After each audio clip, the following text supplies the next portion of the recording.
Hello everyone, welcome to Uttam's academy turning point coaching centre Kadapa.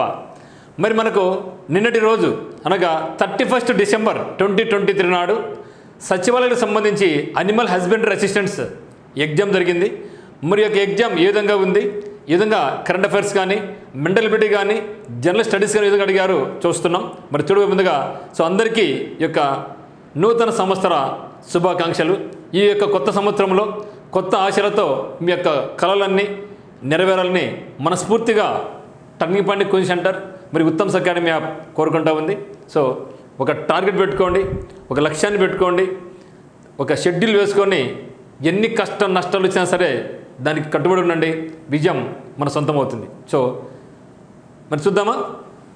మరి ఇక్కడ animal husbandry department Andhra Pradesh నుంచి మనకు అనిమల్ హస్బెండరీ అసిస్టెంట్స్ ఉద్యోగాలకు సంబంధించి ఎగ్జామినేషన్ మనకు 31 డిసెంబర్ 2023 నాడు జరిగిందనమాట. సో దీంట్లో మనకు 50 క్వశ్చన్స్ వచ్చేసి మెంటల్ ఎబిలిటీ మరియు కరెంట్ అఫైర్స్ మరియు జనరల్ అవేర్నెస్ ఉంది. 50 క్వశ్చన్స్, మిగతా 100 క్వశ్చన్స్ వచ్చేసి సబ్జెక్ట్ సంబంధించినటువంటి అనిమల్ హస్బెండరీకి సంబంధించినటువంటి బిట్స్ ఉంటాయి. మరి మనం ఫస్ట్ 50 క్వశ్చన్స్ ఏ విధంగా అడిగారు, ఎందుకంటే రాబోయే గ్రూప్ 1 కానీ గ్రూప్ 2 కానీ సచివాలయ ఉద్యోగాల్లో కానీ ఇది మనకు అడిగే అవకాశం ఉంది. కాబట్టి ఇది మనకు ఒక ఓవరాల్ వ్యూ అనమాట. అంటే రీసెంట్గా ఏ ఎగ్జామ్ జరిగిందో దాన్ని మనం బేస్ చేసుకోవాల్సి ఉంటుంది. దాన్ని బేస్ చేసుకొని కొత్త ఎగ్జామ్ తయారు చేస్తూ ఉంటారు. మరి ఒకసారి దీన్ని గమనించినట్లయితే ఈ యొక్క అనిమల్ హస్బెండరీ అనేది నో డౌట్ అట్ ఆల్ ఈజీగా అయితే లేదు మిత్రమా, ఆషమాషిగా అయితే లేదు. సో యూపీఎస్సీ తరహాలో సచివాలయ ఎగ్జామ్ 3rd నోటిఫికేషన్ రావడం జరిగింది. మనకు సచివాలయ ఎగ్జామ్ 1 అయిపోయింది, అది కొంచెం పర్వాలేదు అనుకోవడం. 2 అయితే కొంచెం డెప్త్ వెళ్ళిపోయినారు. సో 3 కూడా యూపీఎస్సీ తరహాలోనే, అంటే అసలుకు ఇది ఒక అసిస్టెంట్ ఎగ్జామినేషన్ కదా, అవసరం అనుకుంటాం, కానీ ఆ లెవెల్ వెళ్ళిపోయినారు. అయితే క్వశ్చన్ నెంబర్ 51 నుంచి 150 వరకు అయితే మాత్రం సబ్జెక్టు అది మాత్రం కొంచెం లైట్గా ఈజీగానే ఉంది అనుకుంటున్నాం. మరి ఈజీగా ఉన్నప్పుడు అది అందరికీ ఈజీగానే ఉంటుంది. మరి ఎవరు జాబ్ డిసైడ్ చేస్తారంటే ఈ యొక్క 50 క్వశ్చన్స్లో ఏ క్వశ్చన్స్ అయితే హార్డ్గా ఉంటాయో ఆ యొక్క క్వశ్చన్స్లో ఎవరైతే పరిపూర్ణంగా మంచి మార్క్స్ సాధిస్తారో వాళ్ళకి జాబ్ అనేది ఖచ్చితంగా ఉంటుంది. ఈజీగా ఉన్నట్టుగా అందరికీ ఈజీగానే ఉంటాయి. కాబట్టి ఇది బేస్ చేసుకొని మనం ఫర్దర్గా ఏదైనా ప్రిపరేషన్ కొనసాగించాలి. మరి మనం ఇప్పుడు ప్రిపేర్ అయినటువంటిది సరిపోతుందా లేదా అనేది కూడా మీరు భావించుకోవచ్చు. జాగ్రత్తగా గమనించే మిత్రమా. మరి మీ అందరి కోసం ఎవరైతే ప్రిపేర్ అవుతున్నారో గ్రూప్ 1 గ్రూప్ 2 సచివాలయ ఎగ్జామ్స్, జేఎల్ డిఎల్ వాటి అన్ని రకాల పోటీ పరీక్షలు రావడం జరిగింది. సో ఇప్పుడు జేఎల్ ఉంది, డిఎల్ ఉంది, పాలిటెక్నిక్ ఎక్స్టర్స్ ఉన్నాయి, తిరుపతి దేవస్థానం నుంచి కూడా జేఎల్ ఉంది, డిఎల్ ఉన్నాయి, అన్ని రకాల పోటీ పరీక్షలు ఉన్నాయి. కాబట్టి వీటికి దృష్టిలో ఉంచుకొని ఇది చేయడం జరుగుతుందన్నమాట. మరి మీకు ఏ డౌట్స్ ఉన్నా కూడా మనకి నెంబర్ 8688080802కి మీరు కాల్ చేయండి. ఉత్తమ్స్ అకాడమీ యాప్ అనమాట. మరి ఈ యొక్క నెంబర్కి మీరు యాడ్ మీద మెసేజ్ చేస్తే మిమ్మల్ని మనకు ఉత్తమ్స్ అకాడమీ 5M క్లబ్లో మిమ్మల్ని యాడ్ చేయడం జరుగుతుంది. దాని నుంచి మీకు డైలీ మోటివేషన్స్ కానీ ఎగ్జామినేషన్స్ కూడా మీకు పెడుతూ ఉంటారనమాట. ఈ క్వశ్చన్ పేపర్ కావాల్సిన వాళ్ళు మనకు ఉత్తమ్స్ అకాడమీ టెలిగ్రామ్ ఛానల్ నుంచి అయితేనేమి, Uttam's academy apps, Uttam's academy యొక్క వాట్సాప్ గ్రూపుల నుంచి అయితేనేమి మీరు పొందవచ్చు అనమాట. మరి కొంచెం జాగ్రత్తగా టైం వేస్ట్ అనుకోకుండా ఒక అరగంట సేపు టైం కేటాయించండి. మీరు ప్రతి క్వశ్చన్ కూడా మీరు డిస్కస్ చేస్తాం. అయితే నేను వివరణ అయితే ఏమి ఇవ్వను, క్వశ్చన్ చదువుతాను, తర్వాత దానికి ఆన్సర్ ఏముంది వాళ్ళే ఇచ్చారనమాట. సో అఫీషియల్గా కీ కూడా ఇవ్వడం జరిగింది కాబట్టి దాని ప్రకారం మనం ముందుకు వెళ్తాం. మరి చూద్దాం. సో క్వశ్చన్ నెంబర్ 1 ఫస్ట్ మనకి ఏమిచ్చారంటే ఫస్ట్ ఒక 5 క్వశ్చన్స్ ఇంగ్లీష్ మీద ఉన్నాయి మిత్రమా. ఎందుకంటే సచివాలయ ఎగ్జామినేషన్స్లో ఇంగ్లీష్ డెఫినెట్గా 5 క్వశ్చన్స్ వస్తూ ఉంటాయి. అదే 150 క్వశ్చన్స్ ఉన్నప్పుడు 5 to 10 క్వశ్చన్స్ వచ్చే అవకాశం ఉంది. ఈ యొక్క అనిమల్ హస్బెండరీ అయితే మాత్రం 5 క్వశ్చన్స్ వచ్చేసి మనకు ఇంగ్లీష్ మీద చేయడం జరిగింది. కరెంట్ అఫైర్స్ అయితే మాత్రం చాలా దండిగానే ఉన్నాయి. ఒకసారి డిస్కస్ చేద్దాం ఒకసారి ఏమేమి ఉన్నాయో. సో ఇక్కడ చూడండి ముందు, the act of speaking one thoughts aloud when by oneself or regardless of any hearers especially by a character in play is అన్నాడు. So answer is soliloquy. Answer ఏమండి soliloquy అనమాట. So question number 2, which among the following is appropriate phrasal verb for lighter aimlessly? Okay, lighter aimlessly. దీని యొక్క మనకి ఏం కావాలి, phrasal verb కావాలి. So lighter aimlessly అంటే ఆన్సర్ ఏమంటే hangouts. Next 3rd question, identify the synonym of the pious, PIOUS. Identify the synonym of the pious అని ఉంది. మరి ఇక్కడ మనకు ఆన్సర్ వచ్చినట్లయితే insidious. Question number 4, the customary code of polite behaviour in particular social groups or social situations is called అన్నారండి. So దీని answer ఏమంటే etiquette. ఎందుకంటే మనకు రాబోయే సచివాలయ ఎగ్జామినేషన్స్లో ఈ యొక్క ఇంగ్లీష్ విధంగా ఉండే అవకాశం ఉంది. So question number 5 last question అనమాట ఇది. In the below given 4 alternatives, select the alternative which expresses the meaning of the idiom by the skin of your teeth. So మన ఇడియం ప్రేజెస్ కూడా ఇవ్వడం జరిగింది. ఒక 1 word సబ్స్టిట్యూషన్స్ ఉంది, ఒక phrasal verb ఉంది. ఓకేనా? కాబట్టి by the skin of your teeth is just barely అని అర్థం. So just barely. సో అక్కడికి మనకి ఇంగ్లీష్ అయిపోయింది. నా కమ్ టు మెంటల్ ఎబిలిటీలో భాగంగా మనకి మెంటల్ ఎబిలిటీలో మనకి ఏమున్నాయి? రీజనింగ్ ఉంటుంది మరియు అరిథమెటిక్ ఉంటుంది అనమాట. సో దాంట్లో ఒకసారి చూద్దాం. ఇక్కడ మ్యాథమెటిక్స్ అనేది 1,50,000 రూపాయలు విలువైనటువంటి సరికొత్త యాపిల్ ఐఫోన్ 14ని కార్తీక్ 7% లాభంతో సుధీర్కి విక్రయించాడు. సుధీర్ 5% నష్టానికి తిరిగి కార్తీక్ ఐఫోన్ విక్రయించాడు. కార్తీక్ మరియు సుధీర్ మధ్య జరిగిన మొత్తం లావాదేవీలో కార్తీక్ ఎంత లాభపడ్డాడు? సో ఇది మనకి ఎక్కడి నుంచి వస్తుంది? మనకు ప్రాఫిట్ అండ్ లాస్ నుంచి బిట్ రావడం ఉంది. ప్రాఫిట్ అండ్ లాస్ నుంచి ఒక బిట్ అడిగారు. అంటే సింపుల్గా అడగచ్చు, కానీ అట్లా అడగడం లేదనమాట. 1,50,000 రూపాయలు విలువైన ఫోన్ యాపిల్ ఐఫోన్ ఉందనమాట. దాని యొక్క విలువ ఎంత అంటే కార్తీక్ ఏం చేశాడు? దాన్ని 7% లాభం దగ్గరికి అమ్మాడు, సుధీర్కి అమ్మాడు. తర్వాత సుధీర్ ఏం చేశాడు? సుధీర్ 5% నష్టానికి తిరిగి కార్తీక్ అమ్ముకున్నాడు. ఇక మొత్తం వ్యవహారంలో కార్తీక్ వచ్చినటువంటి మొత్తం లాభం ఎంత అడగడం జరిగింది. Question number 7. రఘు మరియు శ్రీధర్ మరియు రాజశేఖర్ల వయసుల సగటు 54. మరి రఘు, రాజశేఖర్ మరి రాజుల సగటు వయసు 60 సంవత్సరాలు. రాజు వయసు 66 సంవత్సరాలు అయితే శ్రీధర్ వయసు ఎంత? ఇదే మనకు ప్రాబ్లమ్స్ అని ఏజెస్ నుంచి మనకు కూడా అడిగింది. సో ప్రాఫిట్ అండ్ లాస్ నుంచి కూడా అడిగినారు.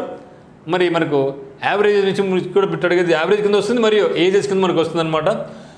మరి ఇప్పుడు నేనైతే సాల్వ్ చేయను, తర్వాత సాల్వ్ చేసుకున్నాను, మనకు టైం వేస్ట్ కాకుండా. ఓకేనా?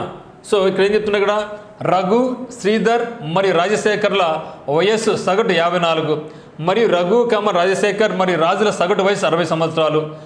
రాజు వయసు 66 సంవత్సరాలు అయితే శ్రీధర్ వయసు ఎంత అంటున్నారండి? సో ఆన్సర్ వచ్చి మనకి ఏమండి? సో 40 సంవత్సరాలు. మీరు సార్ ట్రై చేయండి, రాకుండా మళ్ళీ ఒకసారి ఇప్పిపోయి మీకు డిస్కస్ చేస్తాను నేను. ఈ 2 మ్యాథమెటిక్స్. సో నెక్స్ట్ వచ్చేసి మనకు కోడింగ్ డీకోడింగ్ నుంచి ఒక బిట్ అడిగినారు. ఒక ప్రత్యేక కోడ్ భాషలో విశాఖపట్నంని ఏలూరు అని, ఏలూరుని కాకినాడ అని, కాకినాడని తిరుపతి అని, తిరుపతిని ఒంగోలు అని, ఒంగోలుని నెల్లూరు అని, మరి నెల్లూరును వైఎస్ఆర్ కడప అని పిలుస్తారు. అప్పుడు Indian institute of science education and research IISER మరియు Indian institute of management IIM వరుసగా ఏ జిల్లాల్లో ఉన్నాయి? చూసారా? సో బిట్ కొంచెం డిఫరెంట్గా అడిగారండి. సో మనకు కోడింగ్ అండ్ డీకోడింగ్ ఉంటుంది కానీ ఇక్కడ మనకు 2 ఒకసారి అడిగారు అనమాట. ఎట్లా అడిగినారు? ఒకటి IISER ఎక్కడుంది అడిగినారు. తర్వాత మనకు అడిగిందంటే IIM ఎక్కడుంది అడిగారు. అయితే మనం ఏం చేయాలంటే IISER యొక్క ఒరిజినల్ నేమ్ కనుక్కోవాలి. ఆ వచ్చిన IIM యొక్క ఒరిజినల్ నేమ్ కనుక్కోవాలి. ఆ తర్వాత మనం ఆన్సర్కి వెళ్ళిపోవాలి. సో మనకు ఆన్సర్ ఇచ్చారు మనకు ఒంగోలు, ఏలూరు అన్నాడు. ఇక్కడ ఒంగోలు ఆన్సర్ కాదండి. సో ఒంగోలు ఇక్కడ మనం ఏమన్నారు అది చూసుకోండి మనం. సో తిరుపతి కదా. సో అంటే IISER ఎక్కడ ఉందంటే మనకు తిరుపతిలో ఉంది. ఇది తెలిసింది అనుకోండి. సో IISER అనేది మనకు తిరుపతిలో ఉంది. Tirupati is called what? Ongole.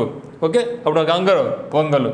మళ్ళీ ఏమిది మనకు ఏలూరు ఇచ్చి అట్లా అనమాట. సో మనకు ఏం చేయాలంటే ఇది ఒక జీకే బిట్గానే ఉంటుంది మరియు మనకి ఇది జీకే బిట్తో పాటుగా మనకు కోడింగ్ డీకోడింగ్ కూడా మనకి ఉంటుంది అనమాట. అంటే కొంచెం డిఫరెంట్గా వెళ్ళాడు అనమాట ఇది. తర్వాత రీజనింగ్లో మళ్ళీ నందిని తన తల్లిని చూపించేందుకు ఇంటిలో తూర్పున 90 మీటర్లకు కదిలింది. ఆపై ఆమె కుడివైపుకి తిరిగి 20 మీటర్లు కదిలింది. దీని తర్వాత నందిని మళ్ళీ కుడివైపుకి తిరిగి 30 మీటర్లు వెళ్ళిన తర్వాత వంటగదికి చేరుకుంది. కానీ నందిని తల్లి అక్కడ లేదు. అక్కడ నుండి నందిని ఉత్తరం వైపు 100 మీటర్లు వెళ్ళి తన తల్లిని కలుసుకుంది. ప్రారంభ బిందువుగా ఉన్న తన తల్లిని కలవడానికి నంది ఎంత దూరం వెళ్ళింది? సో ఇది మీరు గమనించినట్లయితే కొంచెం డిఫరెంట్గా ఉందండి. చాలా మంచి బిట్ అనమాట ఇది. మరి ఇది చేయాల్సి మనం ఏం చేసుకుంటామంటే ఏ బిట్ అయినా సరే ఇది మనకు కోడింగ్ అండ్ డీకోడింగ్ నుంచి ఉంది కాబట్టి కోడింగ్ అండ్ డీకోడింగ్లో పాటుగా ఇక్కడ మనకి ఏముంది? మళ్ళీ ఇక్కడ ఇది వచ్చేసి డైరెక్షన్ సెన్స్ టెస్ట్ అనమాట. Directions sense test. సో డైరెక్షన్స్లో ఇదే బిట్టు ఇంతకుముందు చూస్తే ఒక ఎలక్క ఉంది, ఇలాంటి ఒక కూతురు ఉంది. కూతురు తన తల్లిని కలుసుకోవడానికి వెళ్ళింది. ఇది అడిగాడు అనమాట. ఇప్పుడు దాన్ని కొంచెం మార్చినాడు అనమాట. ఓకే, సో ఏదేమైనప్పటికీ ఎంత మార్చినా కాన్సెప్ట్ మాత్రం మనకు ఒకటిగా ఉంటుంది మాత్రమా. సో 100 మీటర్లు. తర్వాత నెక్స్ట్ క్వశ్చన్ ABC మరియు D అనే 4 వరుస సరి సంఖ్యల మొత్తం 180. తదుపరి 4 వరుస సరి సంఖ్యల మొత్తం ఎంత అన్నారు. సో ఇది మనకేమి మ్యాథమెటిక్స్ కింద వస్తుంది మనకు. సో మ్యాథమెటిక్స్ కింద మనకు యావరేజెస్ అనమాట.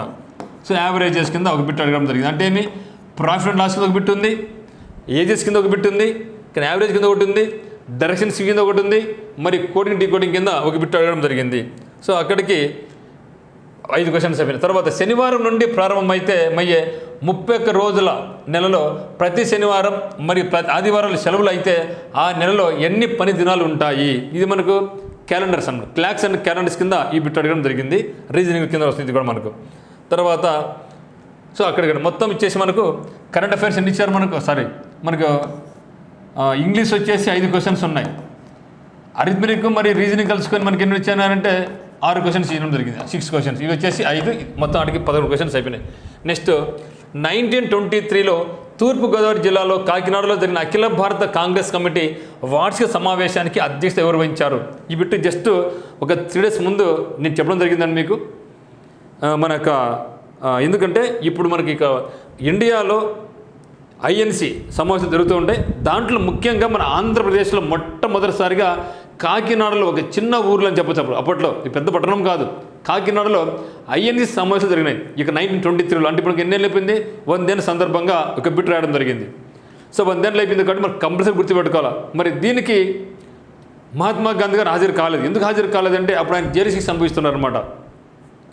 మోతీలాల్ నెహ్రూ గారు, జవహర్లాల్ నెహ్రూ గారు వీళ్ళందరూ అటెండ్ కావడం జరిగింది. ఈ సమావేశంలో దుర్గాబాయ్ దేశ్ముఖ్ను ఒక వాలంటీర్గా నిలబడడం జరిగింది. దుర్గాబాయ్ దేశ్ముఖ్ ఏజ్ అప్పుడు ఎంత 11 years హార్డ్లీ ఐ థింక్. అప్పుడు నెహ్రూ గారు వచ్చినప్పుడు కార్డు అడిగి అంటే ఎంట్రీ పాస్ అడిగితే లేదని అంటారు. అప్పుడు దుర్గాబాయ్ దేశ్ముఖ్ ఏం చేసింది, నువ్వు పోవడానికి అర్హత లేదు, నువ్వు వెనక్కి పోని చెప్పింది అనమాట. అంటే అప్పుడు వాళ్ళు వారిస్తారనమాట. దుర్గాబాయ్ దేశ్ముఖ్ ఈయన ఎవరైనా నెహ్రూ గారు అంటే ఎవరితోనేం నాకు ఎంట్రీ కార్డు లేదు అన్నాడు. అప్పుడు మన నెహ్రూ ఏం చెప్తారంటే లేదు ఆ యొక్క బాలిక చాలా గొప్పవంతురాలు, ఫ్యూచర్లో నీకు మంచి భవిష్యత్తు ఉంది అని చెప్తున్నాను అనమాట. సో మనకు తెలిసిన తర్వాత సో దుర్గాబాయ్ దేశ్ముఖ్ మనందరికీ ఎట్లా పరిచయం తెలుసు అనమాట. సో దుర్గాబాయ్ దేశ్ముఖ్ ఎక్కడ పరిచయం అంటే ముఖ్యంగా ఈ సమావేశంలోనే ఎక్కడ సో 1923లో తూర్పుగోదావరి జిల్లాలోని కాకినాడలో జరిగినటువంటి అఖిల భారత కాంగ్రెస్ కమిటీలో ఇక దుర్గాబాయ్ దేశ్ముఖ్ గారు నెహ్రూ గారికి పరిచయం అయింది. నెహ్రూ గారు 6 సమస్య చెప్పడం జరిగిందనమాట. దీనికైతే మాత్రం మన ఆంధ్రప్రదేశ్లో జరిగినటువంటి ఐఎన్సీ కాంగ్రెస్లో అయితే మాత్రం నెహ్రూ గారు పాల్గొనలేదు. ఆయన మనకు అప్పుడు జైలు శిక్షలో ఉన్నారు కాబట్టి. మరి ఎవరంటే ఇప్పుడు మౌలానా మహమ్మద్ అలీ. సో మౌలానా మహమ్మద్ అలీ ఎందుకు ఈ బిట్ అడిగారు గమనిస్తారా మీరు? మనకి ఎగ్జామ్ జరిగేటప్పుడు 31st మరి మనకి ఎప్పుడు జరిగింది? 1923 డిసెంబర్లో జరిగింది మనకు. ఏది ఈ యొక్క సమావేశాలు జరిగింది మనకు డిసెంబర్లో జరిగాయి అనమాట. డిసెంబర్లో కాబట్టి మనం ఆ విధంగా మనం గుర్తుపెట్టుకోవాలి. సో ఏదైనా కానీ ఒక బిట్ అడిగినప్పుడు కరెంట్ అఫైర్స్ కావచ్చు, లేదంటే స్ట్రాటజీ బిట్ కావచ్చు, కంపల్సరీ ఇవన్నీ కూడా మనకు కరెంట్ అఫైర్స్ కింద తిరుగుతూ ఉండే దానికి ఒక బెస్ట్ ఎగ్జాంపుల్ మనం భావించవచ్చు. సో నెక్స్ట్ క్వశ్చన్ ఇది చూడండి ఇక్కడ, consider the following statements. So కొంచెం డెప్త్ ఉండేది, ఇది చాలా హై లెవెల్ బిట్ కదండి. ఇది సాధారణ కరెన్సీని జారీ చేసి మరి ఢిల్లీని తన సామ్రాజ్యానికి రాజధానిగా ప్రకటించిన మొదటి ఢిల్లీ సుల్తాన్ శంసుద్దీన్ ఇల్తుమిష్ ఇక్తాదారీ వ్యవస్థను ఏర్పాటు చేశాడు. అంటే సామ్రాజ్యాన్ని ఇక్తాలు విభజించి జీతం బదులుగా ప్రభువులు మరియు అధికారులకు కేటాయించబడింది. సో 175 గ్రాములు ప్రామాణిక బరువుతో సుల్తాన్ నేటి కాలం నాటి 2 ప్రాథమిక నాణేలు, వెండి టంకా మరియు రాగి జితార్లను శంసుద్దీన్ ఇల్తుమిష్ పరిచయం చేశాడు. ప్రకటనలో సరైనది ఏది చూపిస్తామా? సో బిట్టు అంటే పోస్ట్కి ఏమో పేరు అసిస్టెంట్ ఎగ్జామినేషన్. సో బిట్టు మాత్రం యూపీఎస్సీ తరహాలో ఉంది. సో మనం ఏది కూడా ఇప్పుడు నెగ్లెక్ట్ చేయకూడదు. ఎందుకంటే ఇక ఏహెచ్ అనేది ఓన్లీ డిప్లొమాలకే కదండి, డిగ్రీ లెవెల్ కాదు కదా. సో డిప్లొమా లెవెల్కి ఇటు ఉందంటే నెక్స్ట్ మనకు గ్రూప్ 1 గ్రూప్ 2 ఎట్టుందో ఒకసారి మీరు ఊహించుకోండి. సో ఆన్సర్ చేసామంటే పైవన్నీ కూడా సరైనటువంటివే. Next question number, who among the following is the author of the book the Indian war of independence. ఇది చాలా ఇంపార్టెంట్ బిట్. ఇది చాలా ఇంపార్టెంట్, చాలా ఎగ్జామ్స్ అడగడం జరిగింది. The Indian war of independence 1857 పుస్తకాన్ని ఎవరు రచించారు అంటున్నారండి. సో ఆన్సర్ వచ్చేసి వినాయక్ దామోదర్ సావర్కర్. సింపుల్ ఉన్న సావర్కర్ అంటాం. క్వశ్చన్ నెంబర్ 15, మధ్యయుగ చరిత్రలో ఢిల్లీ వాల్ అనే పదానికి దేనితో అనుబంధం ఉంది అంటున్నారు. ఏమిది? సో ఢిల్లీలో ముద్రించిన నాణేలు. So next question number 16, match the following. ఇక్కడ పేరు సందర్శించిన వారు భారతదేశాన్ని ఎవరి కాలంలో? ఇక్కడ Hiuen Tsang, Fahien, Abdul Razzaq, Thomas Roe, Niccolo Conti. ఇక్కడ దేవరాయ 1, దేవరాయ 2, జహంగీర్, హర్షవర్ధన, చంద్రగుప్త 2. సో ఇది కూడా మనకు చాలా ఎగ్జామ్లు అడగడం జరిగింది. కాకపోతే ఇక్కడ మనకు మెయిన్ ప్రాబ్లం అంటే ఇట్లా 5 మనం మ్యాచ్ చేయడమే మనకు కొంచెం ఇబ్బందికరమైనటువంటిది. సో అన్నీ కూడా చాలా చాలా ఇంపార్టెంట్. సో హ్యూయాన్ సాంగ్ వచ్చేసి ఎవరి కాలంలో? హర్షవర్ధని కాలంలో. తర్వాత ఫాహియాన్ వచ్చేసి ఎవరు? చంద్రగుప్త టూలో. అబ్దుల్ రజాక్ ఎవరు? దేవరాయ టూ. నెక్స్ట్ థామస్ రా ఎవరు? జహాంగీర్ కాలంలో. నికోలా కాంటి దేవరాయ 1 కాలంలో. అంటే మనం ప్రతి అంశం మీద మనకు గుర్తుండాలి. చిన్న వాటికి ఇంక కాలం చెల్లిపోయింది, చిన్న బిడ్డకు కాలం లేదు, అన్నీ కూడా డెప్త్గానే మనం నేర్చుకోవాల్సి ఉంటుంది. నెక్స్ట్ క్వశ్చన్, క్రింది పురాణాలలో ఏది భారతీయ చిత్రలేఖనం యొక్క మూల పుస్తకంగా పరిగణించబడుతుంది? సో విష్ణు ధర్మోత్తర పురాణం. సో క్వశ్చన్ నెంబర్ 18, క్రింది సంఘటనలను పరిగణించండి. చూడండి మిత్రం, ఎన్ని ఇచ్చారు చూడండి, ఇక్కడ 5 ఇచ్చినారు, మొత్తం 5 ఇచ్చినారు. చిట్టగాంగ్ ఆర్మరీ రైడ్, జలియన్ వాలాబాగ్ ఊచకోత, బెంగాల్ మొదటి విభజన, మౌంట్ బాటన్ ప్లాన్, చంపారన్ సత్యాగ్రహం. పై సంఘటనలను యొక్క సరైన కాలక్రమానుసారం ఏది అంటున్నారు. అంటే చూడు, సింగిల్ టైప్ క్వశ్చన్స్కు కాలం చెల్లిపోయింది. సింపుల్గా ఉంటుంది అనుకునే దానికి ఇంకా కాలం లేదు. ఎవరైతే సబ్జెక్ట్లో వెల్ వెర్షన్ ఉంటారో వాళ్ళకే జాబ్స్ వస్తాయి. ఏదో పని చదువుకునే కుదరదు. పేపర్ ఈజీగా ఉండే దాంట్లో ఎటువంటి ఇబ్బంది రాదు. ఎప్పుడు మనకు డిసైడ్ అయిపోతారంటే ఏ క్వశ్చన్ అయితే డెప్త్గా ఉంటుందో, ఎవరు చేయలేరో అక్కడ చేసిన వాడి జాబ్ సంపాదిస్తాడు. ఓకే, ఒకటి చిట్టగాంగ్ ఆర్మరీ రైడు, జలియన్ వాలాబాగ్ ఊచకోత, బెంగాల్ మొదటి విభజన, మౌంట్ బాటన్ ప్లాను, చంపారన్ సత్యాగ్రహం. సో ఇది మనకి ఏది జరిగిందంటే ఫస్ట్ 3 జరిగిందంటే, సో బెంగాల్ మొదటి విభజన, తర్వాత చంపారన్ సత్యాగ్రహం, తర్వాత జలియన్ వాలాబాగ్, తర్వాత చిట్టగాంగ్ ఆర్మీ రైడ్, తర్వాత ఫైనల్గా mount baton plan. Next question 19, భారత రాజ్యాంగంలోని ఏ ఆర్టికల్ రాష్ట్రంలో శాసన మండలి రద్దు లేదా ఏర్పాటుకు సంబంధించి నిబంధనలు కలిగి ఉంది? భారత రాజ్యాంగంలోని ఏ ఆర్టికల్ రాష్ట్రంలో శాసన మండలి రద్దు లేదా ఏర్పాటుకు సంబంధించిన నిబంధనలు కలిగి ఉంది? ఇది కూడా మనకు ఎందుకంటే ఇటు వార్తల్లో మన ఆంధ్రప్రదేశ్లో వైసీపీ గవర్నమెంట్ ఫామ్ అయిన తర్వాత జగన్మోహన్ రెడ్డి గారు శాసన మండలిని రద్దు చేయాలి అని చెప్పేసి ఇక్కడ తీర్మానం చేసి సెనల్ పంపించడం జరిగింది. సో ఈ నేపథ్యంలో ఇక బిట్ అడగడం జరిగిందని నేను భావిస్తున్నా. ఇక్కడ ఏ ఆర్టికల్ అంటే ఆర్టికల్ 116. సో ఒకవేళ వాళ్ళు పాలిటీ బిట్ అడిగినా కూడా ఇటీవల కాలంలో జరిగినటువంటి బేస్ చేసుకొని దాని రిలేటెడ్గా అడుగుతున్నారు. అంటే కరెంట్ అఫైర్స్ ఫర్ ఆల్, ఒక పాలిటీతో లింక్ చేసుకుంటున్నారు, హిస్టరీతో లింకప్ చేసుకుంటారు, అన్నిటితో లింకప్ చేసుకుంటారు. కాబట్టి కరెంట్ అఫైర్స్ మాత్రం మీరు నెగ్లెక్ట్ చేయమాకండి. ఇక్కడ చూడండి ఎంత క్వశ్చన్ వెరైటీగా ఉంది. అసలు క్వశ్చన్ నెంబర్ 20 అయితే, చనిపోయే ప్రక్రియలో గౌరవం అనేది జీవించే హక్కులో ఒక భాగం. ఇది భారత రాజ్యాంగం హామీ ఇచ్చిన ప్రాథమిక హక్కు. జీవిత చర్మాంకంలో ఒక వ్యక్తి గౌరవాన్ని కోల్పోవడం అంటే ఆ వ్యక్తి అర్థవంతమైన ఉనికిని కోల్పోవడమే అనే వివరణ భారత రాజ్యాంగంలో ఏ ఆర్టికల్కు సముచితంగా సంబంధించింది? ఇటు ఎవరు చెప్పలేరు మిత్రమా, అవునా? ఇటువంటి క్వశ్చన్స్ అడుగుతున్నారంటే మన దాని మీద పూర్తిగా విషయ పరిజ్ఞానం ఉంటే కానీ మనం చెప్పలేము. So article 21. So question number 21 చూడండి. అసలు ఎలక్టోరల్ బాండ్స్ గురించి క్రింది ప్రకటనలు పరిగణించండి. చూడండి ఉండేవి 4. భారతదేశ పౌరుడు లేదా భారతదేశంలో విలీనం చేయబడిన సంస్థ ఎలక్టోరల్ బాండులను కొనుగోలు చేయడానికి అర్హులు. స్టేట్ బ్యాంక్ ఆఫ్ ఇండియా యొక్క నిర్దిష్ట శాఖల నుండి ఎలక్టోరల్ బాండులు 1000 రూపాయల నుండి గరిష్టంగా ₹1,00,00,000 వరకు కొనుగోలు చేయవచ్చు. ఎలక్టోరల్ బాండుల జీవితకాలం కేవలం 15 రోజులు మాత్రమే ఉంటుంది. ఈ సమయంలో అది ప్రజా ప్రాతినిధ్య చట్టం 1951లోని సెక్షన్ 29A కింద నమోదైన రాజకీయ పార్టీలకు మాత్రమే విరాళాలు ఇవ్వడానికి ఉపయోగపడుతుంది. ఎలక్టోరల్ బాండులు గత సార్వత్రిక అసెంబ్లీ ఎన్నికల్లో పోలైన ఓట్లలో 1% తక్కువ కాకుండా పొందిన రాజకీయ పార్టీకి విరాళంగా ఇవ్వబడతాయి. ప్రకటన ఏది సరైనది అంటున్నాడు మిత్రం. ఓకే, సో అన్నీ కూడా సరైనటువంటివే. Next question number 22. ఈ క్రింది వాటిలో ఏది తప్పుగా జత చేయబడింది? సో తప్పుగా జత చేయబడింది అన్న సరైనవి ఏమి కనుక్కోవాలన్నా ఆ యొక్క సబ్జెక్ట్ మీద మనకు పరిపూర్ణమైన అవగాహన ఉంటేనే చేయగలం, లేకుండా చేయలేం. తప్పు సో ఆర్టికల్ 48A స్మారక చిహ్నాలు, ప్రదేశాలు మరి జాతీయ ప్రాముఖ్యత కలిగిన వస్తువుల రక్షణ, ఇది కరెక్ట్ అంట, ఇది తప్పు అంట. సో ఆర్టికల్ 44 ఏం చెప్తా అంటే పౌరులకు యూనిఫామ్ సివిల్ కోడ్, ఇది మరి ఇటీవల కాలం చెప్తున్నాం. సో దేశవ్యాప్తంగా మనకు ఒకే సివిల్ కోడ్ ఉండాలి, ప్రతి మతానికి ఆ మతం ఈ మతానికి కాకుండా ప్రతి మతానికి కూడా సమాన న్యాయం ఉండాలి, సో సమాన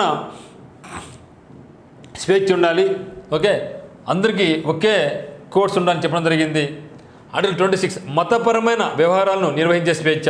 ఆర్టికల్ 46 ఎస్సీ ఎస్టీ మరియు ఇతర బలహీన వర్గాల విద్యా ఆర్థిక ప్రయోజనాలకు ప్రోత్సహించడం. ఇవన్నీ సరే ఒకటి సరిగానటువంటిది. చూడండి మిత్రమా, ఈ బిట్టు కూడా ఈ క్రింద మనం పరిశీలించండి. రాష్ట్రపతి సుప్రీంకోర్టు న్యాయమూర్తిగా నియమించడానికి అర్హత ఉన్న వ్యక్తిని భారత అటార్నీ జనరల్ నియమిస్తారు.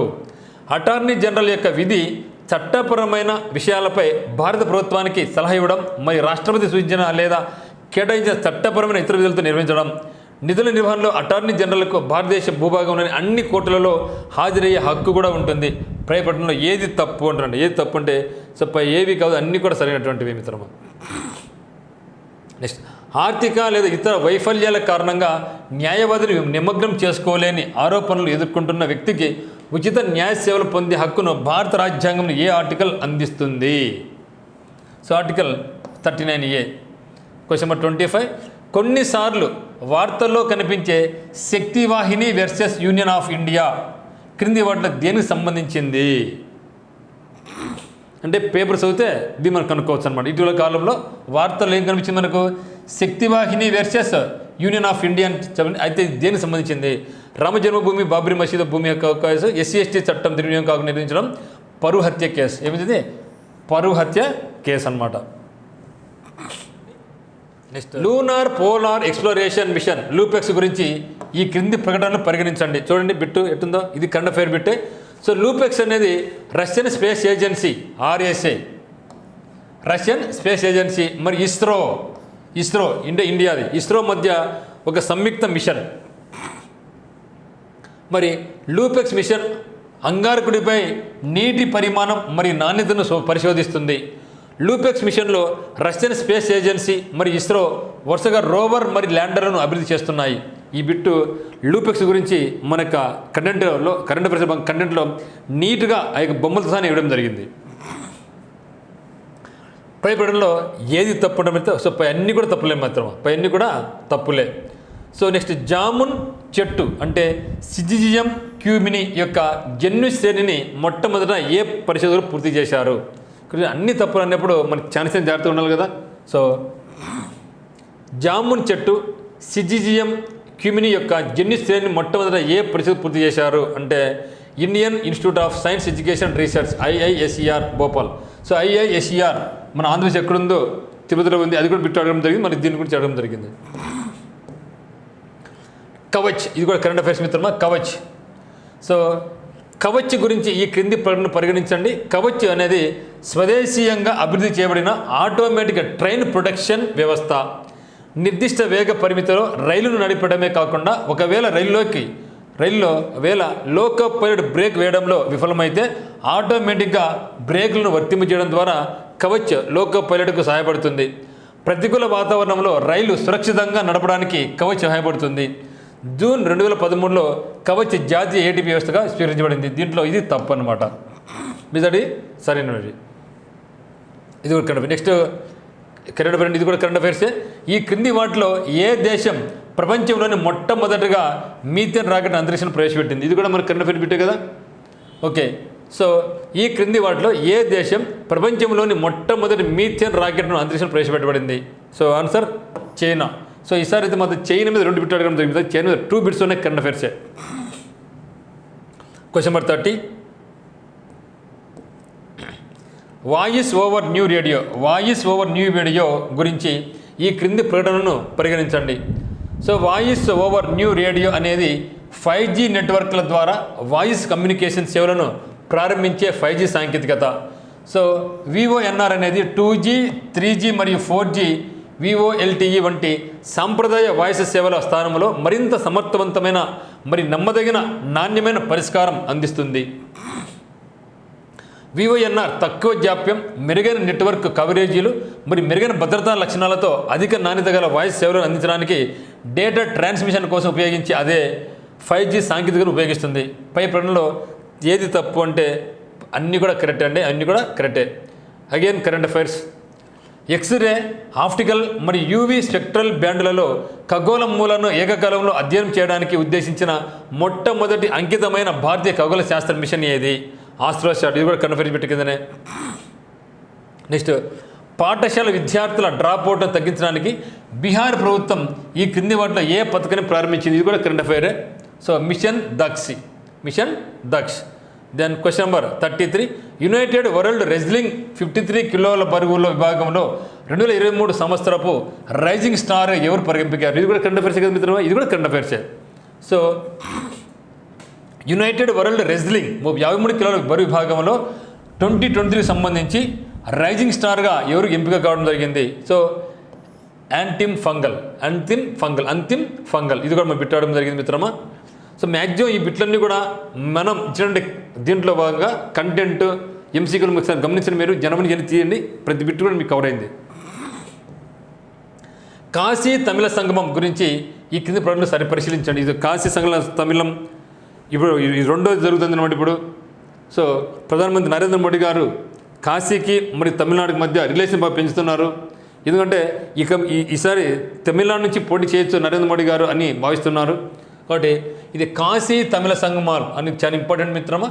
డిసెంబర్ 8వ తేదీన వారణాసిలో నరేంద్ర మోడీ ప్రారంభించే తప్పు ఇది. కాశీ తమిళ సంగమం తమిళనాడు మరియు కాశీ మధ్య పురాతన సంబంధాన్ని పునరుద్ధరించి మరి తిరిగి కనుక్కోవడం లక్ష్యంగా పెట్టుకుని కరెక్ట్.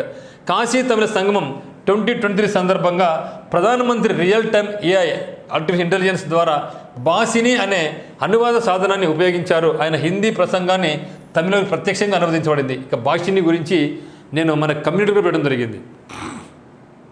జస్ట్ ఒక 10 days ముందు చూడండి భాషని గురించి రావడం జరిగింది. సో ఇది చాలా ఇంపార్టెంట్. భాషని అనేది ఏం చేస్తుంటే అది ఆయన హిందీలో మాట్లాడితే తమిళకి మారుస్తుంది, లేకుంటే హిందీలో మాట్లాడితే తెలుగులో మారుస్తుంది అర్థమయ్యేట్టుగా. సో అటువంటి టెక్నాలజీ ఇప్పుడు మనకు వచ్చిందనమాట. సో దీంట్లో ఏమంటే మనకు 2, 3 మాత్రమే సరైనటువంటి మిత్రమా. ఇది కూడా కరెంట్ అఫైరే. నెక్స్ట్, కృష్ణ పదార్థాన్ని డార్క్ మ్యాటర్ శోధించడం కోసం ప్రపంచంలోనే అత్యంత లోతైన మరియు అతిపెద్ద భూగర్భ ప్రయోగశాలను ఏ దేశం ప్రారంభించింది? కరెంట్ అఫైర్ కదా. ఇది కూడా ఆన్సర్ చైనానే. అంటే చైనా కరెంట్ అఫైర్స్ మాకు 2 బిట్లు రావడం జరిగింది. Question number 36. 10 డిసెంబర్ 2023 నుండి డిసెంబర్ 17, 2023 వరకు మొట్టమొదటి ఖేలో ఇండియా పారా గేమ్స్ ఎక్కడ జరిగినాయి? కరెంట్ అఫైరే కదా. సో కరెంట్ అఫైర్స్ న్యూఢిల్లీలో జరిగింది. ఎక్కడ? న్యూఢిల్లీలో జరిగింది. Next question number 37. షెడ్యూల్ కులాలు, షెడ్యూల్ తెగలు, అత్యంత వెనుకబడిన తరగతులు మరియు ఇతర వెనుకబడిన తరగతులు వారికి విద్యా సంస్థలు మరియు ప్రభుత్వ ఉద్యోగాలలో రిజర్వేషన్ కోటాను 50% నుంచి 65%కు పెంచే బిల్లును ఏ రాష్ట్ర శాసనసభ ఆమోదించింది? బీహార్ రాష్ట్రం. ఇది కూడా మీకు బిట్టు చెప్పడం జరిగింది మిత్రం. ఇది కూడా కరెంట్ అఫైర్. ఇది కూడా కరెంట్ అఫైర్సే. Then question number 38. భారతదేశంలో డ్రైనేజీ వ్యవస్థలకు సంబంధించి క్రింది ప్రకటనలు పరిగణించండి. నది యొక్క ప్రాథమిక ఉపనదులు ఒకదానికొకటి సమాంతరంగా ప్రవహిస్తాయి మరియు ద్వితీయ ఉపనదులు వాటి లంబకోణలు కలిసినప్పుడు ఆ నమూనాను ట్రెల్లిస్ అంటారు. నది అన్ని దిశల నుండి తమ నీటిని సరస్సు లేదా మాధ్యంలో విడుదల చేసినప్పుడు ఆ నమూనాను సెంట్రిపిటల్ అంటారు. చెట్టు కొమ్మలను పోలి ఉండే డ్రైనేజీ నమూనాను రేడియల్ అంటారు. ప్రకటన ఏది సరైనటువంటిది? సో ఏ బిట్టు కూడా చూడండి, ఆశమాసికలు ఇది చూడండి ఇక్కడ. సో ఇక్కడ వన్యప్రాణుల అభయారణ్యాలు ఎక్కడ ఉంది? Yangoupokpi wildlife sanctuary, Bhagwan Mahavir wildlife sanctuary, great India bustard wildlife sanctuary, Bhadra వన్యప్రాణుల అభయారణ్యం, నెంగ్లువి వన్యప్రాణుల అభయారణ్యం. ఒక్క మహారాష్ట్ర, ఒడిశా, మిజోరం, మణిపూర్, గోవా. సో 1కి 4. So Yangoupokpi wildlife sanctuary ఎక్కడ ఉందంటే మనకు మణిపూర్లో ఉంది. Bhagwan Mahavira wildlife sanctuary ఎక్కడ ఉంది అంటున్నారండి? సో గోవాలో ఉంది. మరి great India bustard life sanctuary ఏంటంటే మహారాష్ట్రలో ఉంది. మరి భద్రమ వన్యప్రాణుల అభయారణ్యం ఎక్కడుందంటే ఒడిశాలో ఉంది. నెక్స్ట్ పుయ్ వన్యప్రాణుల అభయారణ్యం ఎక్కడుందంటే మిజోరంలో ఉంది. చూడండి ప్రతిదీ కూడా కొంచెం డిఫరెంట్గా ఉంది. సో మనం ఏమనుకుంటామంటే ఒక బిట్టుని చేసినప్పుడు ఇది ఒక ఇంపార్టెంట్ అని మనం చదువుతాం. సో వాళ్ళు ఏం చేస్తారంటే ఏ బిట్టు నేను ఇస్తే అతను చేయలేడని వాళ్ళు ఇస్తారు. సో అది తేడా మనకు వాళ్ళకు. మరి ఏం చేస్తున్నాం ఎంతసేపు ఉన్నా ఈ బిట్ ఈజీ, ఇది డ్యామ్ స్టోర్ అటువంటి చదువుతున్నాం తప్పితే సింగిల్ లైన్ క్వశ్చన్ చదువుతున్నాం తప్పితే డెప్త్ అనేది మనం చదవడం లేదు. మీరు చూడండి యూట్యూబ్ ఛానల్లో మనం ఏమో ఇంత కష్టం మీరు గమనించండి. మనకు ఉత్తమ్ అకాడమీలో మనం ఇచ్చే బిట్స్ చెప్పుకొని చూద్దాం ఒకసారి చూడండి ఎటువంటి బిట్లు హై లెవెల్లో ఉంటాయి, కానీ వ్యూస్ చాలా తక్కువ వస్తాయి బరువు మనకు. సో మహా అంటే 500, 600, 700 వ్యూస్. ఈ మధ్యకాలం అయితే బాగా ఇంప్రూవ్ అవుతుంది, దాదాపు 800 కూడా పోయిన వ్యూస్. So happy. ఇప్పుడు అదే సింగిల్ లైన్ బిట్స్ కొందరు పెడుతూ ఉంటారు, అవి చూడండి 10,000, 14,000 పోతూ ఉంటాయి. అంటే మనం కూడా ఏం చేస్తున్నామంటే సింగిల్ లైన్ బిట్స్కి ఇంపార్టెన్స్ ఇస్తున్నాం. సో దానివల్ల మనకి ఏముందంటే టైం వేస్ట్ కాగా బిట్స్ రావు. అందువల్ల నష్టమైన కష్టమైన ఇనిషియల్ నుంచి ఫస్ట్ నుంచి మీరు ఏం చేయాలంటే డెప్త్ క్వశ్చన్స్ ఉత్తమ్ అకాడమీలో ఇచ్చేయండి. మనకి బిట్స్ను చెప్పుకుంటూ చూద్దాం, బిట్స్ని మీరు ఏం చేయాలంటే కంపల్సరీగా బట్టి టైం వేస్ట్ అన్నట్టు చేయండి. ఇప్పుడు సింగిల్ లైన్స్ చేస్తారు, నో యూజ్ కదా, టైం వేస్ట్ కదా, రిజల్ట్ లేదు కదా. మరి కొంచెం టైం మనకి ఎక్కువ సమయం తీసుకున్నా మనకి డ్యామ్స్ వచ్చే క్వశ్చన్స్ కాబట్టి మీరు ఖచ్చితంగా మనకు చెప్పుకొని చూద్దాం. కానీ మనకి ఉత్తమ్ అకాడమీ బిట్స్ కానీ మీరు ఫాలో అయితే మాత్రం మంచి రిజల్ట్ ఉంటుందని నేను భావిస్తున్నా. ఈ క్రింది వాటిలో ఉత్తర పినాకిని యొక్క ప్రధాన ఉపనదులు చూడండి ఎన్ని ఇచ్చిన జయమంగళి, కుందేరు, సగిలేరు, చిత్రావతి, పాపాగ్ని, చెయ్యూరు. ఇంతమంది 1-2 ఇచ్చేవాళ్ళు. ఈ యొక్క నది ఇచ్చి ఈ ఉపనదికి ఏది మెయిన్ నది, ఇలాంటి ఈ నదికి ఉపనది ఏది కింది వాటి అనేవాళ్ళు. ఇప్పుడు ఎట్లీస్ట్ అట్లేదు. సో జయమంగళి, కుందేరు, సగిలేరు, చిత్రావతి, పాపాగ్ని, చెయ్యూరు. అంటే దీన్ని బట్టి మనకి ఏమవుతుందంటే ఈ యొక్క నది ఉన్నప్పుడు ఆ యొక్క నదికి ఎన్ని ఉపనదులు ఉంటాయో అవన్నీ కూడా ఇప్పుడు మనం నేర్చుకోవాలి. లేకుంటే ఇబ్బంది. చూడు ఇక్కడ జయమంగళి, ఇక్కడ జయమంగళి ఉంది, ఓకే. నెక్స్ట్ ఇక్కడ జయమంగళి ఉంది, ఇక్కడ నాకేముంది మళ్ళీ కుందేరు ఉంది. ఇక్కడ కుందేరు మనకు ఉందా, ఇక్కడ కుందేరు ఉందా, ఇక్కడ కుందేరు లేదు అంటే ఇది లేదు. అట్లా మనం ప్రతిదీ కూడా కంపల్సరీగా ఆ యొక్క నది ఉపనది అన్ని ఉపనదులు కూడా మనం నేర్చుకోవాల్సిందే. Question number 41. కాస్ పీఠభూమి యొక్క క్రింది ప్రకటనను పరిగణించింది. జాగ్రఫీ కింద పిలుస్తున్నాయి. కాస్ పీఠభూమి అగ్నిపర్వత శిలల నుండి తయారైన పీఠభూమి. అది కర్ణాటకలోని చిక్బల్లాపూర్ జిల్లాలో ఉంది. కాస్ పీఠభూమి 2019లో యునెస్కో ప్రపంచ వారసత్వ ప్రదేశంగా ప్రకటించబడింది. యునెస్కో ప్రపంచ వారసత్వ సంస్థగా ప్రకటించబడింది. కాస్ పీఠభూమిని కాస్ పత్తర్ అని కూడా అంటారు. అయితే మనకు కలిసిందేమి ఇది పరిగణించండి. సరైనది ఏదండి, సరికానిది, సరికానిది. సో 1-2 కూడా సరికానివి. ఇది ప్రకటించబడలేదండి. యునెస్కో ప్రపంచ వారసత్వ సంపద ఎప్పుడైతే మనకు 41 అంటే మొత్తం 42 వచ్చినాయి. 41 శాంతినికేతన్, 42 హొయసా టెంపుల్స్ అన్నాయి అనమాట. అంటే దీన్ని బట్టి మనకి ఏమర్థమైందంటే ఇక యునెస్కో ప్రపంచ వారసత్వ ప్రదేశాలు ఎన్నైతే ఉన్నాయో అవన్నీ కూడా నేర్చుకోవాలి. లేటెస్టే కాదు. ఇంతవరకు మనం 42 మన 42 ఉన్నాయి. వరల్డ్ హెరిటేజ్ సైట్స్ 42 ఉన్నాయి. ఈ 42 మీద కూడా మనం మంచి పట్టు ఉండాలా. ఎందుకు అంటే చూడండి ఇక్కడ 2019లో అని చెప్తున్నారంటే మనం అవి కూడా నేర్చుకోవాలి. ఏ బిట్టును కూడా మొదలడానికి కుదరదు, ఇప్పుడే నేర్చుకుంటే కుదరదు. ప్రతిదీ కూడా 42 ఉంటే 42 కూడా మీరు పేర్లు గుర్తుపెట్టుకోవాల్సిందే. Question number 42. Diamond quadrilateral project ఈ క్రింది వాటి దేనికి అనుబంధించబడింది కరెంట్ అఫైర్స్. ఇది కూడా మనకు కరెంట్ అఫైర్సే. మనకు అటల్ బిహారీ వాజ్పేయి గారు పెట్టినారు క్వాడ్రిలేటరల్ ట్రయాంగిల్. మనకు 4 రోడ్డు వ్యవస్థ ఈరోజు ఇంత డెవలప్ అయింది రోడ్డు వ్యవస్థ కారణం మనకు అటల్ బిహారీ వాజ్పేయి గారు. ఇదేంటి మనకు డైమండ్ క్వాడ్రిలేటరల్. డైమండ్ ఇంతకుముందు మనకు ఉండేది క్వాడ్రిలేటరల్ ప్రాజెక్ట్, ఇప్పుడు ఏమిటికి డైమండ్ క్వాడ్రిలేటరల్ ప్రాజెక్ట్ అనమాట. సో ఇదేమంటే హై స్పీడ్ రైలు నెట్వర్క్ స్థాపన అనమాట. హై స్పీడ్ రైలు నెట్వర్క్ స్థాపనకు. So question number 43. Geographical registry అధికారికంగా 4వ జియోగ్రాఫికల్ ఇండికేషన్ ట్యాగ్ని పరిశ్రమలు వాణిజ్య శాఖ లడఖ్కు మంజూరు చేసింది మరియు రిజిస్టర్డ్ ప్రొప్రైటర్గా ఈ కింద దేనికి ఆమోదించబడింది. ఇది కూడా మనకేమి కరెంట్ అఫైర్స్. ఇది కూడా మనకు కరెంట్ అఫైర్సే. సో జిఐ ట్యాగ్స్ అంటాం. సో జిఐ ట్యాగ్స్ కూడా ఇటీవల కాలం చాలా వస్తున్నాయి మనకు. ఇక జిఐ ట్యాగ్స్ అన్ని కూడా మనం నేర్చుకోవాల్సి ఉంటుంది. ముఖ్యంగా మన ఆంధ్రప్రదేశ్ కానీ తెలంగాణలో కానీ దేశవ్యాప్తంగా కానీ చూడు ఇక్కడ లడఖ్ గురించి ఇచ్చిన అంటే మీకు కంపల్సరీ మనం నేర్చుకోవాల్సిందే. మరి ఇది ఎగ్జామ్ పేపర్ వచ్చేసి మనకి ఎక్కడిది ఆంధ్రప్రదేశ్ అయినప్పటికీ మనం ఏం ఇచ్చారు లడఖ్కు సంబంధించినటువంటి జియోగ్రాఫికల్ ఇండెక్స్ కూడా ఇండికేషన్ కూడా ఇవ్వడం జరిగింది. Next question number 44. షెడ్యూల్ కులాలు మరియు తెగల వర్గాలకు చెందిన వధువుకు వివాహం సందర్భంగా వైఎస్ఆర్ కళ్యాణమస్తు పథకం కింద ఎంత ఆర్థిక సహాయం అందజేస్తారు? ఏంది ఇది కూడా కరెంట్ అఫైరే.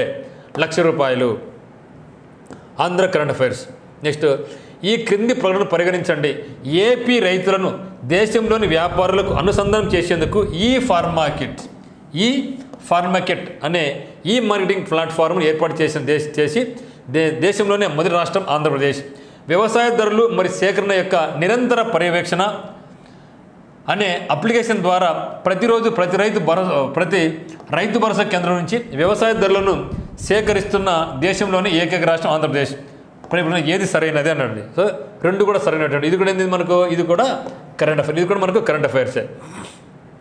46 ఆంధ్రప్రదేశ్ ప్రభుత్వ ఏ పథకం ద్వారా అర్హులైన పేద మరియు చిన్న వ్యాపారులకు ఆర్థిక స్వాతంత్రం కల్పించాలనే ఉద్దేశంతో 10,000 రూపాయల వరకు నిర్వహణ మూలధనాన్ని రుణ రూపంలో అందిస్తుంది? జగనన్న తోటి. ఇది కూడా మనకేమి కరెంట్ అఫైర్సే. నెక్స్ట్, ఆంధ్రప్రదేశ్ రాష్ట్రంలో మెకనైజ్డ్ మరియు మోటరైజ్డ్ బోట్ యజమానులకు డీజిల్ ఆయిల్పై సబ్సిడీ ఎంత? ఇది కూడా మిత్రమా, ఇది కూడా కరెంట్ అఫైరే. ఎంత మనకు? 9 రూపాయలు. నెక్స్ట్ క్వశ్చన్ 48 పనిచేసే ప్రదేశంలో లైంగిక వేధింపులపై అంతర్గత ఫిర్యాదుల కమిటీ ఐసీసీకి బదులుగా ఎంప్లాయ్మెంట్ ట్రిబ్యునల్ ఏర్పాటు చేయాలని ఏ కమిటీ సిఫార్సు చేసింది? Justice JS Varma committee. Question 49 బాల కార్మికులు మరియు ఇతర బాల సమస్యలపై పోరాడేందుకు బచ్చిపన్ బచావో ఆందోళన్ అనే సంస్థను స్థాపించినందుకు 2014 సంవత్సరంలో నోబెల్ బహుమతి ఎవరికి వచ్చింది? కైలాస్ సత్యార్థి. సో ఇక 2014లో కైలాస్ సత్యార్థి పాకిస్తానీ అమ్మాయి యూసుఫ్ జాయ్తో కలిసి నోబెల్ బహుమతిని పొందడం జరిగింది. ఇది కూడా మనకి ఏమి కరెంట్ అఫైర్స్ మనం భావించాలా. ఎందుకంటే ఇటీవల కాలంలో మనకు నోబెల్ అవార్డు ఇవ్వడం జరిగింది, కానీ నోబెల్ అవార్డు ప్రజెంట్ అడగల, ఎప్పుడు ఇచ్చిన 2014 ఇవ్వడం జరిగింది. అది కూడా ఎందుకు ఇచ్చారంటే ఇండియన్కి వచ్చింది కాబట్టి. సో ఒక నోబెల్ బహుమతి ఇచ్చినప్పుడు కంపల్సరీగా దానికి రిలేటెడ్గా ఉన్నటువంటి ఏపీ మన దేశంలో కూడా మనం నేర్చుకోవాల్సి ఉంటుంది. సో లాస్ట్ క్వశ్చన్ 50 క్వశ్చన్ ఉందా? క్రింది ప్రకటనలు పరిగణించండి. గ్లోబల్ జెండర్ గ్యాప్ ఇండెక్స్, ఇది కూడా మనకు CNA. Global gender gap index మొదటిసారిగా 1999లో వరల్డ్ ఎకనామిక్ ఫోరం ద్వారా ప్రవేశపెట్టబడింది. భారతదేశం యొక్క global gender gap index 2023 ranking 146 దేశాల్లో మనకి ర్యాంక్ 121. 2023 నివేదిక ప్రకారం భారతదేశం మొత్తం లింగ వ్యత్యాసాన్ని 64.3% తగ్గించింది. అయితే ఆర్థిక భాగస్వామ్యం మరియు అవకాశాలపై కేవలం 36.7% సమర్థత చేరుకుంది. జర్మనీ వరుసగా 14వ సంవత్సరం ప్రపంచంలో అత్యధిక లింగ నమూనా దేశంగా మొదటి స్థానం నిలిచింది. ప్రకటనలో ఏది తప్పు అంటే 1, 2, 4 తప్పులు, 3 మాత్రమే కరెక్ట్. చూసారా మనకు ఈ యొక్క బిట్ ఒకసారి చూడు మిత్రమా. సో బిట్లు అయితే మనకు ఆశమాషికి వెళ్ళే మిత్రమా, అన్నీ కూడా అత్యంత డెప్త్లో పెరిగింది, లెవెల్ పెరిగింది. మరి ఒక్కసారి మీరు గమనించినట్లయితే కరెంట్ అఫైర్స్ ఎంత ఇంపార్టెన్స్ అని తెలిసిపోతుంది ఇక్కడ. మరి ఒకసారి చూద్దాం కరెంట్ అఫైర్స్ ఎన్ని ఇచ్చారు మనకు. మరి ఒక్కసారి చూద్దాం మనం మొత్తం ఎన్ని కరెంట్ అఫైర్స్ వచ్చినాయి ఈ ఎగ్జామినేషన్లో అవుట్ ఆఫ్ 50లో. సో అవుట్ ఆఫ్ 50లో మనం చూస్తే 50 క్వశ్చన్స్లో మనకి ఏమున్నాయి? ఒక 5 క్వశ్చన్స్ వచ్చేసి మన ఇంగ్లీష్ ఉన్నాయి, 6 క్వశ్చన్స్ మెంటల్ ఎబిలిటీ అంటే 11 పోతే 39 ఉన్నాయి. ఈ 39లో మనకు సిఏ ఒకసారి చూద్దాం. టోటల్ కరెంట్ అఫైర్స్ ఎన్ని ఇచ్చారో చూద్దాం ఒకసారి. సో క్వశ్చన్ నెంబర్ 12 ఇది మనకు సీఏ కింద వస్తుందండి. ఎందుకంటే సో 1923లో తూర్పుగోదావరి జిల్లా కాకినాడలో జరిగినటువంటి అఖిల భారత కాంగ్రెస్ సమితి అన్నాడు. ఎందుకు ఈ బిట్టుని ఇచ్చినారంటే ఇది మనకు డిసెంబర్లో జరిగింది. సో డిసెంబర్ 2023లో 1923లో అంటే ఇప్పుడు ఎన్ని అయిపోయింది? 100 ఏళ్ళు అయిపోయింది కాబట్టి 100 ఇయర్స్ అయింది కాబట్టి ఇక బిట్టుని అడిగినారు కాబట్టి ఇది కంపల్సరీగా మనము కరెంట్ అఫైర్స్ కింద మనం భావించాలా. సో 1 మనం చూద్దాం. సో ఇది వచ్చేసి మనకు హిస్టరీ బిట్టు, ఇది కూడా హిస్టరీ కింద వెళ్ళిపోతుంది. మనకు హిస్టరీ ప్రస్తుతం మనం చూసేది ఓన్లీ కరెంట్ అఫైర్స్ చూద్దాం. ఎన్ని కరెంట్ అఫైర్స్ మనకి ఇచ్చినారో చూస్తున్నాం. మీరు దీన్ని బట్టి మీరు డిసైడ్ చేసుకోండి మనం ఎంత ఇంపార్టెన్స్ ఇవ్వాలి కరెంట్ అఫైర్స్కి అనేది. సో చాలామంది గ్రూప్ 2 ప్రిపేర్ అవుతున్నారు. ఏం చెప్తున్నారంటే సార్ కరెంట్ అఫైర్స్ పెద్ద సముద్రము, అది లేకపోతే వేరే చూసుకుంటా అంటున్నారు. కానీ కరెంట్ అఫైర్స్ని మీరు నెగ్లెక్ట్ చేస్తే చాలా ఇబ్బంది పడతారు. గ్రూప్ 1 కానీ గ్రూప్ 2లో కానీ చాలా ఇబ్బంది పడతారు మీరు. ఇక్కడ దీన్ని ఇక మనకు ఇది పాలిటీ బిట్ అనమాట. సో డోంట్ నెగ్లెక్ట్ మిత్రమా, డోంట్ నెగ్లెక్ట్. ఎలక్ట్రల్ బాండ్స్ గురించి సో ఇది కూడా మనకు ఖచ్చితంగా సీఎం వేసుకోవచ్చు. ఎందుకంటే ఇటీవల కాలంలో ఇది అడిగింది. సో ఎలక్ట్రల్ బాండ్స్ గురించి మనకు సీఎం పెట్టుకోవాలి. So number 2 so second current affair అనమాట ఇది. సో ఇది ఓకే, ఇది కామన్గా అడిగే బిట్ అనమాట ఇది. సో 2 అయిపోయినాయి నేత్రమా. ఇది వచ్చేసి పాలిటీ బిట్టు, ఇది కూడా పాలిటిక్స్ వెళ్ళిపోతుంది. ఎస్, ఇటీవల వార్తలు ఇదేమిది కరెంట్ అఫైర్ కదా. ఇటీవల కొన్నిసార్లు వార్తల్లో కనిపించి అన్నాడు అంటే ఇటీవల వార్తలు కనిపించినటువంటి అంటే 3ది కరెంట్ అఫైర్స్. సో 3వ కరెంట్ అఫైర్స్. నెక్స్ట్ లూపెక్స్ 4వ కరెంట్ అఫైర్స్. లూపెక్స్ గురించి చేయడం జరిగింది 4వ కరెంట్ అఫైర్స్. మీరు గమనించండి, లూపెక్స్ ఇచ్చినప్పుడు నేను ఏం చేశాను, మీకు సపోజ్ మనకు ఆదిత్య ఎల్1 ఉంది. సో ఆదిత్య ఎల్1 గురించి నేను దండిగా మేడం అక్కడ మీకు బొమ్మలు అయితేనేమి, ఎప్పుడు ప్రయోగించారు, ఏ నౌక ప్రయోగించారు, ఎందుకు ప్రయోగించినాము, ఏమి కనుక్కోవడం జరిగింది, చంద్రయాన్ 3లో ఏమి మొత్తం డీటెయిల్గా వేయడం జరిగింది. సో ఆ విధంగా ఇచ్చినప్పుడు మీకు బిట్ అయ్యి మిస్ అయ్యే అవకాశం లేదు. మీరు దాన్ని సింగిల్ లైన్గా చూస్తే మీకు ఏమవుతుంది, రిజల్ట్ ఉండదు, నో యూజ్, టైం వేస్ట్ అవుతుంది, కానీ బిట్ రాదు. కానీ ఇన్షియల్ మనం టైం తీసుకుంటే మనకి ఉత్తమ సెకండ్ బిట్ తీసుకుంటే కానీ తర్వాత మీకు రిజల్ట్ ఉంటుంది. ఓకేనా? సో లూపెక్స్ ఓకే 4 లూపెక్స్, ఇది కూడా 8 కాదు 4. ఓకే, తర్వాత 5 Kavach, 5 current affair, 5 current affair Kavach. తర్వాత మొట్టది రాకెట్, 6ది కరెంట్ అఫైర్స్, 6 కరెంట్ అఫైర్. ఓకేనా?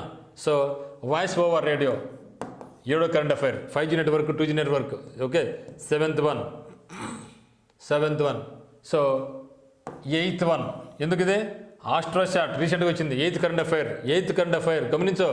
8th 9th పథకం, బీహార్ ప్రోత్సాహక పథకం.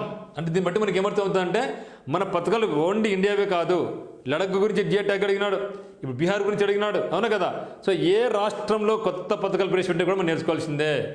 9వ కరెంట్ అఫైర్, 10వ కరెంట్ అఫైర్ మిత్రమా. 10వ కరెంట్ అఫైర్ ఏంది ఇదే, 2023 సంవత్సరానికి రైజింగ్ స్టార్గా. సో 10వ కరెంట్ అఫైర్. సో 11వ కరెంట్ అఫైర్, కాశీ తమిళ సంగమం, 11వ కరెంట్ అఫైర్. 12వ కరెంట్ అఫైర్, దేశంలోనే అతి లోతైన మరియు అతిపెద్ద భూగర్భ ప్రయోగశాలను ఏ దేశం ప్రారంభించింది, China. 12th current affair.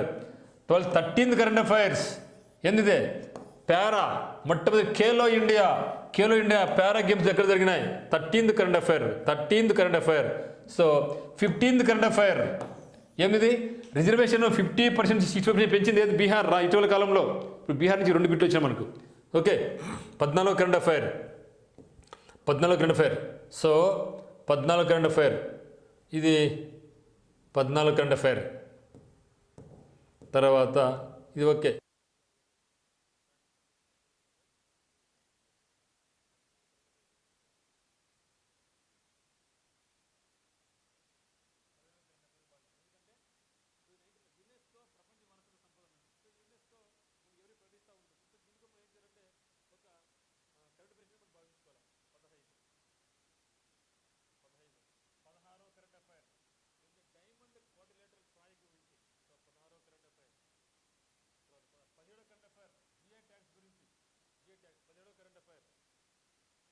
YSR కళ్యాణ మస్తు 18వ కరెంట్ అఫైర్.